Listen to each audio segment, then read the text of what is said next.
ডাইনি, স্কন্ধকাটা, মেছোভূত এবং পেতনি তাদের অদ্ভুত বাইকগুলো নিয়ে রেসের জন্য প্রস্তুত হচ্ছিল। তারপর সে এক ঘুটঘুটে অমাবস্যার রাত। ভাঙা শিব মন্দিরের পাশের প্রাচীন বটতলাটা আজ ভূতেদের কলরবে গম গম করছে, যেন ভূতেদের চাঁদের হাট বসেছে। আর সেই হট্টগোলের কারণ হলো বছরের সেরা ভুতুড়ে বাইক রেস। এই যে আসুন আসুন, গরম গরম ফুলুরি বেগুনি একেবারে খাটে ভূতের তেলে ভাজা। আসুন আসুন, রেস দেখবেন আর মুখে কিছু দেবেন না, তা কি হয়? আসুন আসুন, তাড়াতাড়ি আসুন। আমি তো আমার জমানো সব টাকা করি পেতনির নামেই লাগালাম। কি তার রূপ আর কি তার নিঃশব্দে চলার ভঙ্গি! বাহ, ওকে ধরা কারো কম্য নয়। ধর্মকা, রূপ দিয়ে কি আর রেস জেতা যায়? শক্তি লাগে, শক্তি। বাজি লাগাতে হলে লাগা স্কন্ধকাটার উপর। কি প্রকাণ্ড বাইক! আর দেখ কি গায়ের জোর! এক ধাক্কায় সবকটাকে উড়িয়ে দেবে। তোরা কিছুই বুঝিস না। আসল খেলোয়াড় হলো নোলক ডাইনি। বয়স হয়েছে বটে, কিন্তু বুদ্ধিতে সবার কান কাটবে। দেখিস, ওই জিতবে। এই সব কিছুর সাক্ষী এক মানব সন্তান, অসীম সাহসী হাবু। সে চুপি চুপি বাড়ি থেকে পালিয়ে এসেছে এই অদ্ভুত রেস দেখবে বলে। আম গাছের সবচেয়ে উঁচু ডালে ঘন পাতার আড়ালে লুকিয়ে সে বসে আছে। তার ছোট্ট বুকটা ভয়, উত্তেজনা আর রোমাঞ্চের এক অদ্ভুত মিশ্রণে ধুকপুক ধুকপুক করছে। স্টার্টিং লাইনে 4 জন প্রতিযোগী দাঁড়িয়ে আছে। প্রত্যেকেই নিজের বাইকে আস্ফালনে ব্যস্ত। সবার সামনে নোলক ডাইনি। তার ছাটা এক্সপ্রেসের ইঞ্জিন থেকে ভটর ভটর করে শব্দের সাথে ধোঁয়া বেরোচ্ছে। তার ঠিক পাশেই স্কন্ধকাটা তার কঙ্কাল কিংয়ের উপর বসে এমনভাবে বুক ফোলাচ্ছে যেন সে এখনই জিতে গেছে।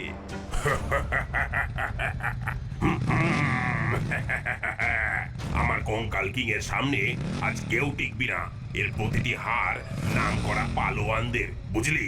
তাদের অতৃপ্ত আত্মাগুলো এই বাইককে শক্তি যোগায়।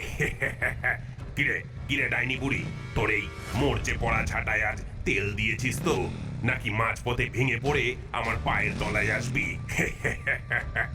এই মুন্ডহীন দৈত্য, তোর মোটা মাথায় বুদ্ধিও নেই দেখছি। বয়স নিয়ে খোটা দিস না। বয়স যত বাড়ে ধারও তত বাড়ে। আমার ঝাঁটা হলো ক্লাসিক মডেল, অ্যান্টিক জিনিস। এর কদর তুই কি বুঝবি? আমার ঝাঁটা চলে মন্ত্রের জোরে আর স্টাইলের ঠেলায়। তোর মতো হাড় জিরজিরে খটখটে গাড়ির মতো শুধু আওয়াজে সার না।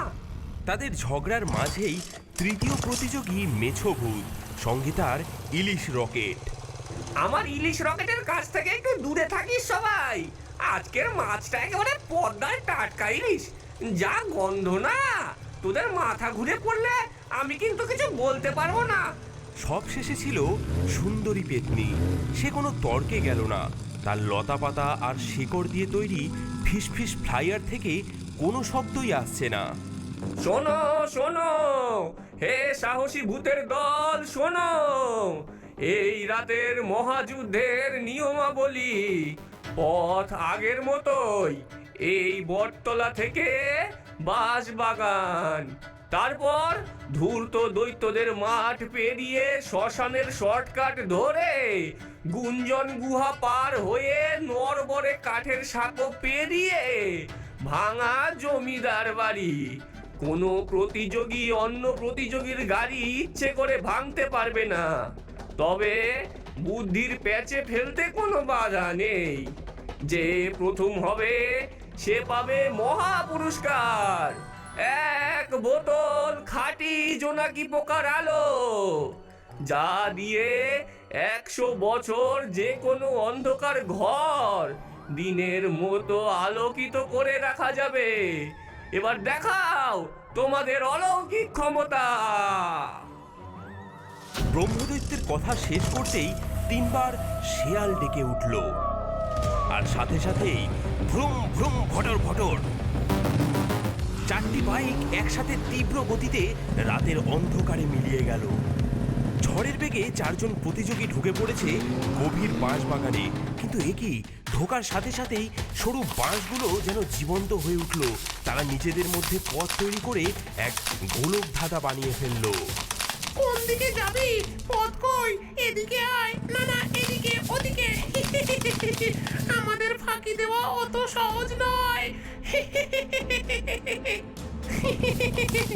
বোকার দল, বাতাসকে কি গোলক ধাঁধায় আটকানো যায়? পথ ছাড় বলছি কঞ্চির দল, পথ ছাড়। এই বলে স্কন্ধকাটা তার বাইকের ওপর রাখা মাথাটাকে বন বন করে ঘুরিয়ে সামনের বাঁশবাগানের দিকে ছুঁড়ে মারল। মাথাটা গিয়ে লাগলো এক প্রকাণ্ড বাঁশের গায়ে। ব্যথায় সব বাঁশ সোজা হয়ে পথ ছেড়ে দিল, কিন্তু মেছো ভূত পারল না। একটা বাঁশের বাড়ি খেয়ে সে তার ইলিশ রকেট নিয়ে ছিটকে পড়ল পাশের ডোবায়। গেলাম রে। আরে এত পুঁটি মাছ! আহা, রেস তো পরের বছরও হবে, কিন্তু এমন তাজা পুঁটি মাছ রোজ রোজ তো পাওয়া যায় না। দাঁড়া দাঁড়া, দুটো ধরে মুখে পুরিনি। এই তো জীবন। আহা, ব্যাস, প্রথম প্রতিযোগী রেস থেকে স্বেচ্ছায় অবসর নিল।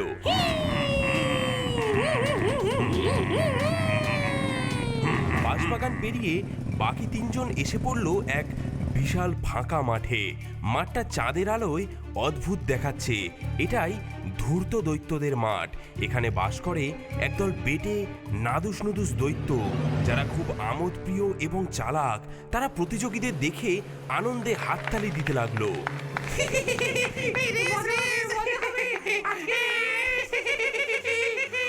ওদের পথ আটকারে। দেখি কেমন বুদ্ধি ওদের। দৈত্যরা ছুটে এসে আঠালো কাদার তাল ছুটতে লাগলো। একটা তাল এসে লাগলো স্কন্ধকাটার কঙ্কাল কিংয়ের চাকায়। চাকাটা কাদার মধ্যে বিশ্রীভাবে আটকে গেল। এই পুচকের দল, ছাড় ছাড় বলছি, নইলে তোদের চাটনি বানিয়ে খাবো আমি। কিন্তু দৈত্যরা তার রাগ দেখে আরো মজা পেল। তারা তাকে ঘিরে নাচতে লাগলো। পেতনি তার নিঃশব্দ যান নিয়ে মাটির সামান্য ওপর দিয়ে ভেসে চলে গেল। তাকে কেউ ধরতে পারল না। নোলক ডাইনি দেখলো বিপদ। সে তার ঝুলি থেকে এক মুঠো চকচকে পুঁথির মালা বের করে দৈত্যদের দিকে ছুঁড়ে দিল। নে নে, তোদের জন্য উপহার। এবার মারামারি করে ভাগ করে নে। চকচকে মালা দেখে দৈত্যরা কাঁদা ছোড়া ভুলে সেদিকেই ছুটল। এই সুযোগে নোলক ডাইনি তার আটকে থাকা প্রতিদ্বন্দ্বীকে পাশ কাটিয়ে বেরিয়ে গেল। একটু পরে স্কন্ধকাটা কাদা থেকে চাকা ছাড়িয়ে রাগে গজগজ করতে করতে আবার রেসে ফিরল। দাঁড়া বেটা, ছেলেদের দেখে নেবো পরে। মাঠ পেরিয়ে শ্মশানের কাছাকাছি এসে পেতনি আর স্কন্ধকাটা দেখল নোলক ডাইনি আবারও সোজা রাস্তা ছেড়ে শ্মশানের ভেতর দিয়ে একটা শর্টকাট ধরেছে। এই ওই বুড়ি বড্ড ফাঁকি মাছ, আমিও ছাড়বো না, আমিও আসছি। কিন্তু শ্মশানের ভেতরে ওঁত পেতেছিল বিপদ। যেই না তারা ভেতরে ঢুকেছে, অমনি পুরনো কবরগুলোর তলা থেকে ছায়ার মতো কালো কালো হাত বেরিয়ে এসে তাদের গাড়ির চাকা ধরতে চাইলো। হাতগুলো এত দ্রুত আসছিল যে পালানোর পথ ছিল না। নে নে, এবার গুনতে থাক বাছা ধনেরা। 1 2 3, গুনতে গুনতে সকাল হয়ে যাবে। নোলক ডাইনি তার ঝুলি থেকে এক মুঠো সর্ষে ছড়িয়ে দিয়েছিল, তাই সর্ষে গোনার অভিশাপে ব্যস্ত হয়ে পড়ল সেই ছায়া ছায়া হাতগুলো। এই সুযোগে ডাইনি অনেকটা এগিয়ে গেল। স্কন্ধকাটা আর পেতনিও সেই সুযোগে পার হয়ে গেল। শ্মশান পেরিয়ে তারা এসে পৌঁছালো এক পাহাড়ের পাদদেশে, যেখানে রয়েছে গুঞ্জন গুহা। গুহার ভেতরটা অন্ধকার, আর সেখানে ভেসে আসছে অদ্ভুত সব ফিসফিস শব্দ, যা প্রতিযোগীদের মনের গোপন ইচ্ছাকে জাগিয়ে তোলে।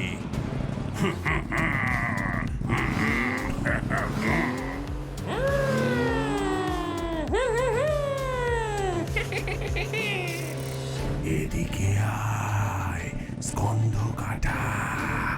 এই গুহার শেষে তোর জন্য রাখা আছে এক বীর যোদ্ধার মাথা। তোর আর এই ছেঁড়া মাথা বগলে বইতে হবে না। এদিকে আয়। চুপ কর, আমার এই মাথাই সেরা। এর চোখ দুটো হেডলাইটের কাজ করে। তোর ওই যোদ্ধার মাথায় কি সেই ব্যবস্থা আছে? নেই।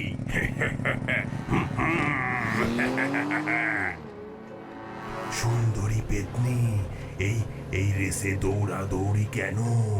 ডান দিকের সুড়ঙ্গে গেলেই পাবে অমর সৌন্দর্যের ঝর্ণা, যা দিয়ে তুমি আবার মানুষ হয়ে যেতে পারবে। আসো। পেতনির গতি একটু কমলো। তার চোখে এক মুহূর্তের জন্য ফুটে উঠল এক গভীর বেদনা, কিন্তু সে মায়ার ফাঁদে পা না দিয়ে সোজা এগিয়ে চলল।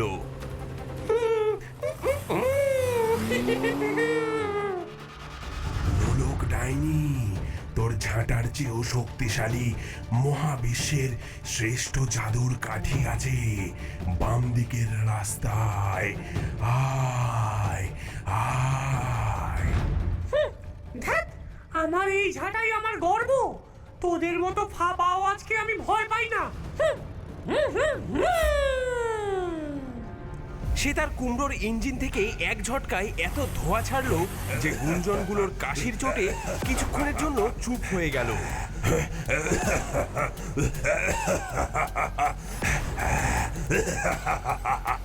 গুহা পেরিয়ে বাকি তিনজন প্রতিযোগী এসে পৌঁছালো এক নদীর ধারে।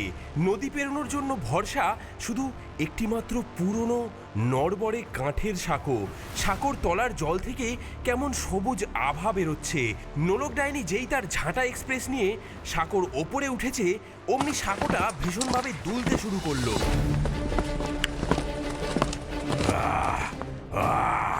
কার এত বড় বুকের পাটা? আমার ঘুমের 12টা বাজালি। দাঁড়া, তোদের সব কটাকে আজ জলের তলায় চোবাবো। দেখা গেল জলের ভেতর থেকে দুটো বিশাল শ্যাওলা ধরা সবুজ হাত বেরিয়ে এসে সাঁকোর খুঁটি দুটো ধরে নাড়াচ্ছে এক ভয়ঙ্কর জলপিশাচ।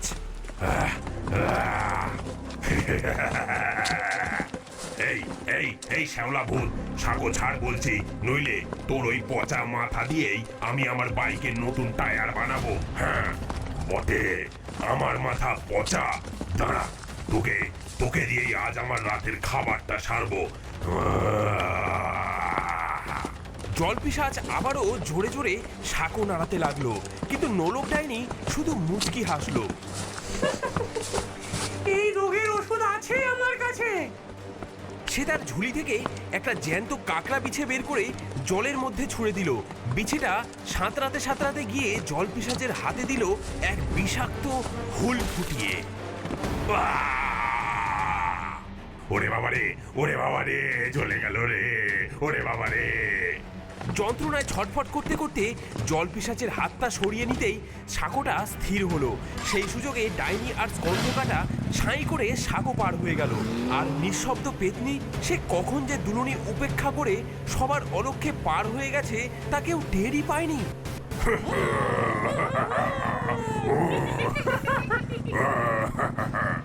ভাঙা জমিদার বাড়ি আর মাত্র কয়েকশো হাত দূরে। ফিনিশ লাইন দেখা যাচ্ছে। এবার লড়াই তিনজনের। নিঃশব্দে সবার আগে চলেছে পেতনি, আর পেছনে গর্জন করতে করতে চলেছে স্কন্ধকাটা, আর তার একটু পেছনেই নোলক ডাইনি। পেতনি, পেতনি, আজ তোর ফিসফিসানি বন্ধ হবে। আমার কঙ্কাল কিং তোকে আজ হারিয়েই ছাড়বে। ডাইনি দেখলো সে শক্তিতে আর পেরে উঠবে না। এবার দরকার খাঁটি বুদ্ধির। সে গলা ফাটিয়ে এমন চিৎকার করলো যা শুনে বাকি দুজন চমকে গেল। ওরে পেতনি, সর্বনাশ! পেছনে দেখ, ব্রহ্মদৈত্য নিয়ম ভেঙে তোর দিকেই তেড়ে আসছে। তুই নাকি দৈত্যদের মাঠে শর্টকাট নিয়েছিস। পেতনি ভূত হলেও ভারী নিয়মনিষ্ঠ। অন্যায়ের অপবাদ সে সহ্য করতে পারে না।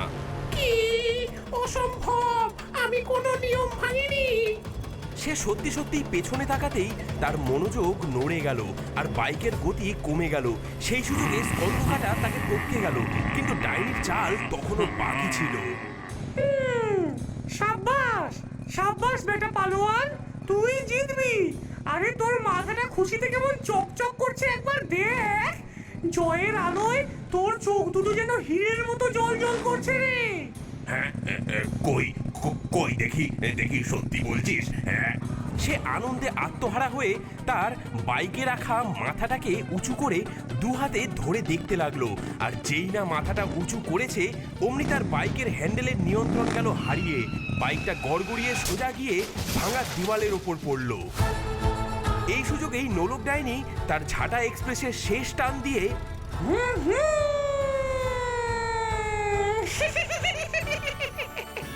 এক বিজয়ের হাসি হেসে সবার আগে জমিদার বাড়ির মাথায় রাখা ফিনিশিং লাইনের লাল ফিতেটা ছিঁড়ে ফেলল। ব্রহ্মদৈত্য বিজয়ী নোলক ডাইনির হাতে জোনাকি পোকার আলোর বোতল তুলে দিলেন। হে হে হে, আমি রাতের রানী। শক্তি দিয়ে সব হয় না, বুদ্ধি যার মুলুক তার। নিজের বোকামির জন্যই আজ আমি হেরে গেলাম। বেইমানি বেইমানি, সব সব চালাকি। ওই ডাইনি একটা ধড়িবাজ। দাঁড়া, পরের রেসে তোকে আমি দেখে নেব। হ্যাঁ। ঠিক তখনই ডোবার দিক থেকে হেঁটে হেঁটে এলো মেছো ভূত। তার মুখে তখনও পুঁটি মাছের লেজ লেগে আছে। কি রে, তোরা এখানে? রেস শেষ নাকি? এই কে জিতলো রে? যাকে কে জিতলো তাতে কি? তোরা খাবি নাকি দুটো পুঁটি মাছ ভাজা? আর দারুণ স্বাদ। এদিকে আম গাছ থেকে সাবধানে নেমে এলো হাবু। তার সারা শরীর উত্তেজনায় কাঁপছে। তার মনে হলো ভূতেরাও তো অনেকটা মানুষের মতোই, কেউ শক্তিশালী কিন্তু বোকা, কেউ সুন্দরী কিন্তু নিয়ম মেনে চলে, কেউ চালাক আর বুদ্ধিমতী, আবার কেউ সব ভুলে শুধু পেট পুজো নিয়েই ব্যস্ত। সে হাসবে না ভয় পাবে বুঝতেই পারছিল না, কিন্তু একটা জিনিস সে বুঝেছিল, এই রাতের অভিজ্ঞতা সে জীবনেও ভুলবে না। আর পরের অমাবস্যার রাতের জন্য তাকে আবার অধীর আগ্রহে অপেক্ষা করতে হবে।